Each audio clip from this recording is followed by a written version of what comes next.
My dear beloved children, today we will talk about the souls that came to Earth from highly developed civilizations to help humanity in the transition. There are two categories of such souls. The first is those who, before their incarnation on Earth, chose the most difficult and even risky path, to be born here as an ordinary person with a blocked memory of their true origin. These brave souls decided to descend into the world of the third dimension in order to experience everything that a person experiences, sometimes not realizing that such an experience could be fatal for them. The second category is those who consciously come to Earth with a specific mission and throughout their stay on your planet are in constant contact with their civilization. Both the first and the second experience colossal psychological and energy overloads, but they express it differently. The first category of such souls feels uncomfortable on Earth due to the fact that they do not have the karmic memory of life on your planet,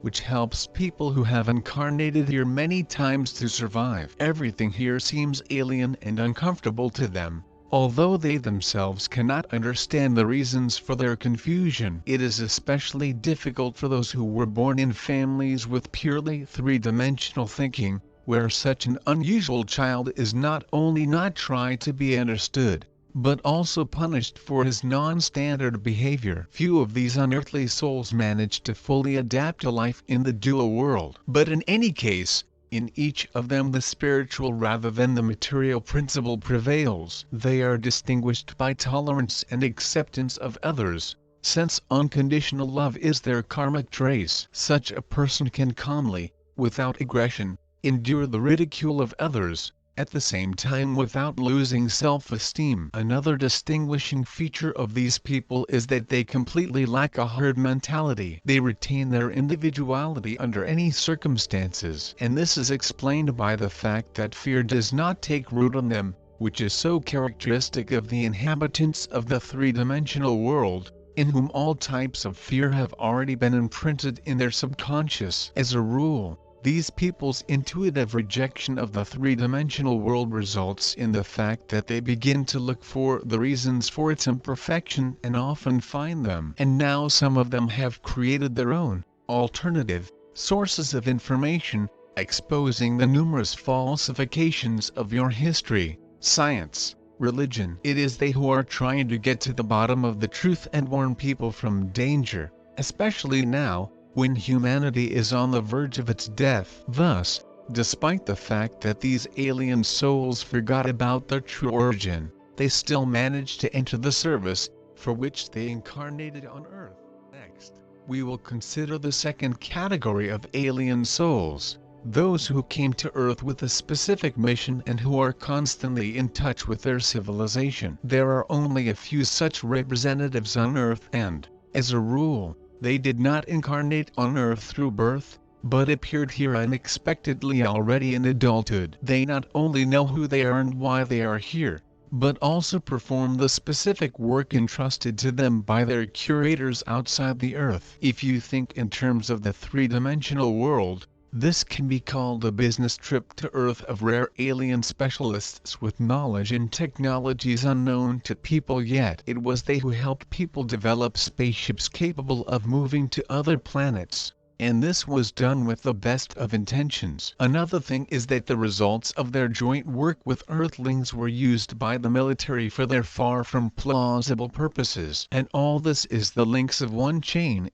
The one who seized power on your planet dictates his terms and pursues his goals in all areas of your life. Therefore, now cooperation with Earthlings of highly developed aliens is practically reduced to zero. The previous experience turned out to be too sad. It became clear that any advanced technologies to help humanity will either be hidden from it, which has been happening for centuries, or directed against people. In this regard, the Galactic Federation of Light decided to start a global and versatile cooperation with the inhabitants of the Earth only after its transition to the fifth dimension takes place. Only then will honest and decent people be at the head of all government agencies and industries, able to use these technologies wisely and with the greatest benefit for all the inhabitants of the Earth. In fact, A large number of such technologies already exist, but are still in the hands of those who do not benefit from making them public. So first of all,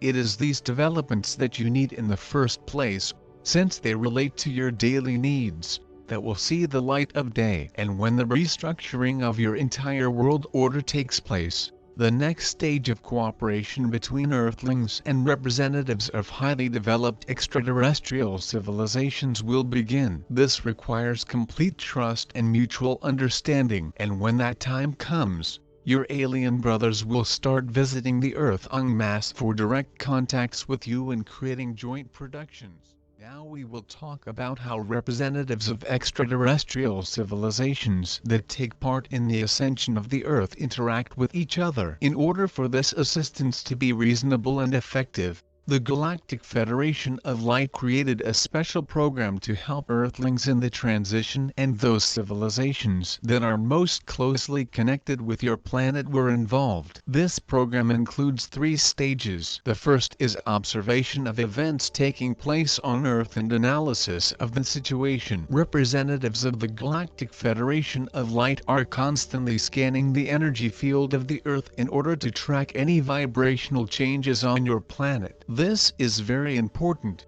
since the difference in vibrations between the inhabitants of the Earth and highly developed civilizations is too great, and in order not to harm the Earthlings, it is necessary to constantly adjust the tolerances for possible interference in their affairs. The second stage is the speed and ways of responding in the event of a danger that threatens to destroy humanity. Such interference in the affairs of Earthlings is possible only when the free will of people who have turned to the forces of light for help is manifested. In other words, people themselves must recognize the threat to their lives and do everything in their power to protect themselves. And there are more and more such people on Earth. They not only realize the impending catastrophe, but also begin to take action to prevent it, which gives you the right to friendly alien civilizations to support their efforts. And although the quantitative superiority is still on the side of the unawakened part of the population of the Earth, the free will of the awakened gives the right to your galactic brothers to assist you in the fight against your enslavers. The way they react can be very different, depending on the degree of danger. Sometimes it is enough to energetically neutralize one or another representative of the deep state, and sometimes physically remove it from the incarnation if its presence on Earth brings death to millions of people. Of course, we are not talking about people here, but about your corpuscles, embodied in human bodies, who are at the head of all the atrocities committed on Earth. And as you know, many of them have left this world during the last months of this crucial year for you, which draws the line between the obsolete 3-dimensional world and the coming new world of the 4th dimension. If there is a danger of the destruction of mankind through the use of nuclear or biological weapons, advanced technologies are used that can neutralize these weapons, which has been done more than once. The third stage is a global and comprehensive cooperation with Earthlings on the physical plane. But for now, this is a matter for the future. Now only the first 2 stages are in the active phase. Now we will talk about each of the stages listed above in more detail. So, the first stage involves observing the events taking place on Earth and analyzing the situation. How are these observations made? Perhaps this process can be called multidimensional, since everything that happens both outside the Earth and on it itself is carefully monitored. Each observation site has its curators with a certain set of powers, but the main, fateful, decisions for the Earth are made by the Special Council for Interaction with Planet Earth, created by the Galactic Federation of Light, and sometimes even at a higher authority, the Intergalactic Confederation. In fact, what happens in the energy space outside the Earth is no less important than the events on its physical plane, since it is there that the program of actions is laid down both by the dark forces, which have determined the policy on your planet for centuries, and by the light forces, including themselves highly developed alien civilizations that tried to minimize the consequences of such a policy. Often a serious struggle unfolded between these opposing forces, which is now especially aggravated. Some do everything to prevent the Earth and humanity from moving into the fifth dimension, while others, on the contrary, help this transition. As a result, in recent years, your friends, members of the Galactic Federation of Light, managed to neutralize the source of evil, the event control center on Earth created by the Dracorptilians in near-Earth orbit. It was from there that the threads stretched to all the secret societies of the deep state and further, to their puppets in power, obediently carrying out all their orders. And the chaos that has now reigned on Earth is just the result of the destruction of this center. For some time, it still continues to go along the neural track, but very soon this ominous train will finally derail. Another team of your alien friends are watching what is happening on Earth in close proximity. It is their ships that you see in the night sky, and now their number is increasing exponentially. And this is due to the fact that the wounded beast becomes too dangerous, trying to drag as many inhabitants of the Earth as possible into oblivion. With the help of alien technologies, the consequences of electromagnetic radiation dangerous for humanity, sprayed in the air of heavy metals, are neutralized. All nuclear power plants on Earth and nuclear weapons are under special protection. So the near-Earth team of the Galactic Federation of Light is trying to prevent the death of your civilization from man-made and military disasters, which Dracorptilians and Orions, who are losing their power over people, are trying with all their might to organize on Earth. But what it cannot do is to radically change the political situation on Earth, replacing the criminal leadership of the leading countries of the world with honest and decent people who can stop the bloodshed and the artificially created economic crisis. This is the work of the Earthlings themselves, and the analysis of the effectiveness of such work lies at the heart of the decision-making of your galactic brothers and sisters. Let's continue. And now we'll talk about the second stage of helping humanity on the part of your galactic brothers. And we will talk about the speed and methods of response in the event of a danger threatening the destruction of mankind. In fact, this stage of work with Earthlings is very closely related to the previous one, because certain decisions are made as a result of observing the situation on Earth and analyzing it. For this, two groups have been created. The first is the Rapid Response Team, and the second is a group that carries out daily work. And now we will talk in more detail about the work of both these groups. In what cases is the first group involved? First of all, in the case of man-made and military disasters. For example, during a radiation leak at nuclear power plants in Chernobyl and Fukushima, the most urgent measures were taken by the Rapid Response Team to minimize the consequences that were detrimental to humans. Without it, they would be truly catastrophic. Of course, in this case, there were no casualties, but still they were minimal. In addition, the radiation background at both power plants very quickly became safe for people. The consequences of leaks of nuclear fuel were also repeatedly eliminated, which, of course, was hushed up by the authorities and the official media. These urgent actions are being taken as a result of the observation team operating in the immediate vicinity of your planet, which is constantly monitoring the Earth's radiation background. And, as soon as failures and anomalies appear somewhere, this information is immediately transmitted to the Emergency Response Group,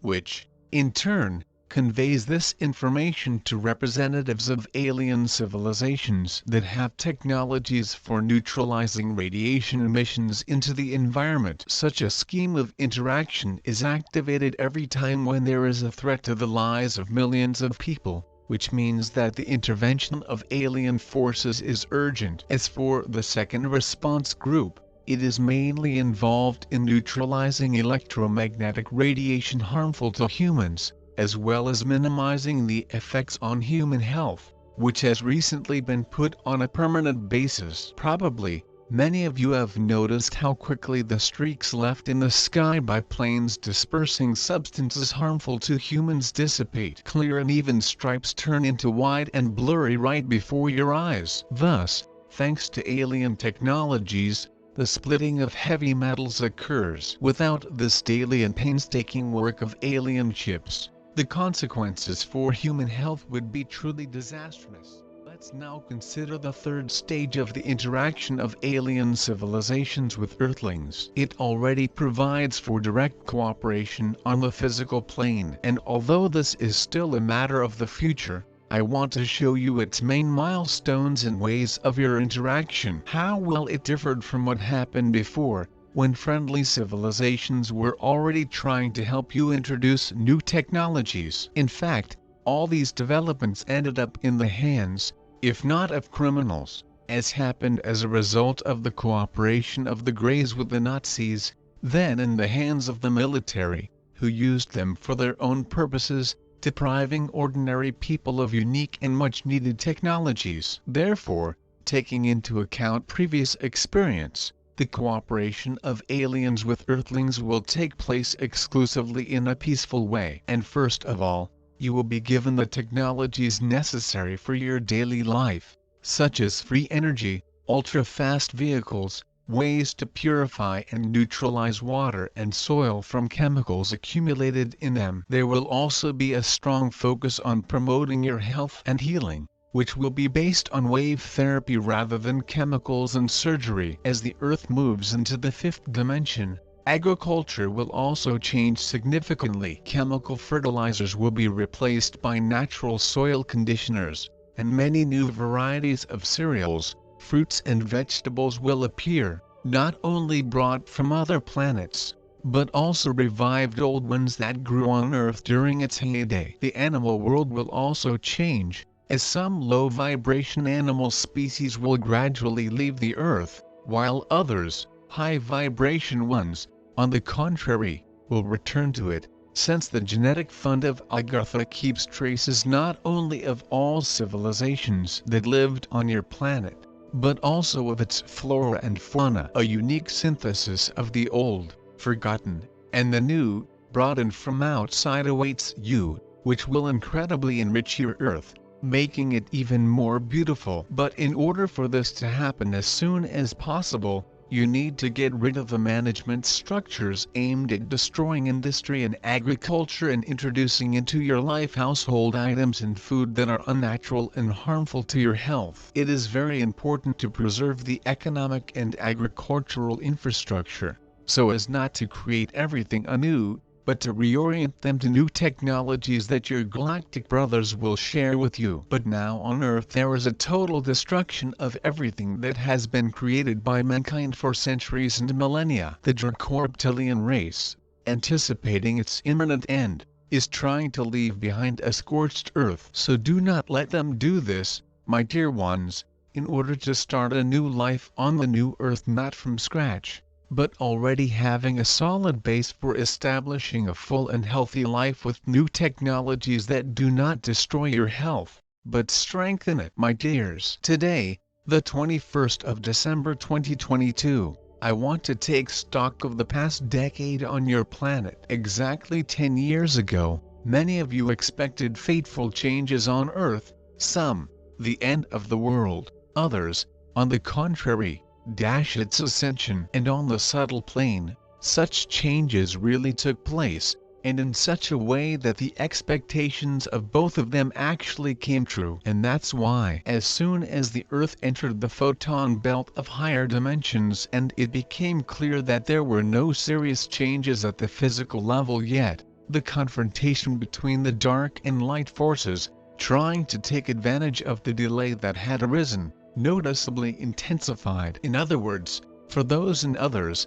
this was a kind of signal that the time had come for active actions on the physical plane, the first, towards the end of the world, and the second, to accelerate the ascension. In practice, this resulted in the fact that the protégés of the deep state, which are the dark forces on Earth, begin to implement their program to destroy humanity at a double speed, and the forces of light begin to more actively fill the earth with the energies of high vibrations. As a result, over the years, the stratification of vibrations among the inhabitants of your planet has significantly increased. Those whose vibrations remained at the same level or even decreased obediently carried out all the points of the monstrous program of the globalists. This leads to the complete degeneration of mankind. Those whose consciousness and bodies were ready to accept the energies of higher vibrations begin to grow spiritually much faster, eagerly absorbing new knowledge about the transition of the earth into the fifth dimension. Many of you have experienced this for yourself and your loved ones. See how your environment has changed. Moreover, this happened in a natural way, without enmity and showdown, but only due to vibrational disagreements. Of course, the last 3 years have become decisive in the confrontation between the forces of light and darkness on the physical plane, which, like a litmus test, have shown the qualities and aspirations of each soul. And this also happened not by chance, since the time before the final transition is getting shorter and shorter. Thus, the shadow government had to compress to 2 years what they had planned for a decade. This was the reason that a large number of human souls potentially ready for ascension, succumbing to this pressure, unconsciously went over to the side of the forces of darkness. But those who persevered have had an incomparable experience of gaining fearlessness and maintaining self-respect. These are the very golden grains of sand that, having passed through numerous sieves of test for the strength of the spirit, managed to resist the system and win back their right to control their own destiny. What is happening on Earth now is the final chord of the struggle between the light and dark forces, both on the subtle and on the physical plane. And the denouement of this confrontation is already close, because the Earth can no longer wait. It is going according to its transition program, and this process can no longer be stopped or slowed down. Therefore, I ask you, my relatives, to spend the last days of the outgoing year not in the festive fuss, to which you are called from everywhere, but in a deep rethinking of your entire life in order to make your final choice, not allowing the forces of darkness to pull you back into three-dimensionality. I bless you and love you beyond measure. Father Absolute has spoken to you.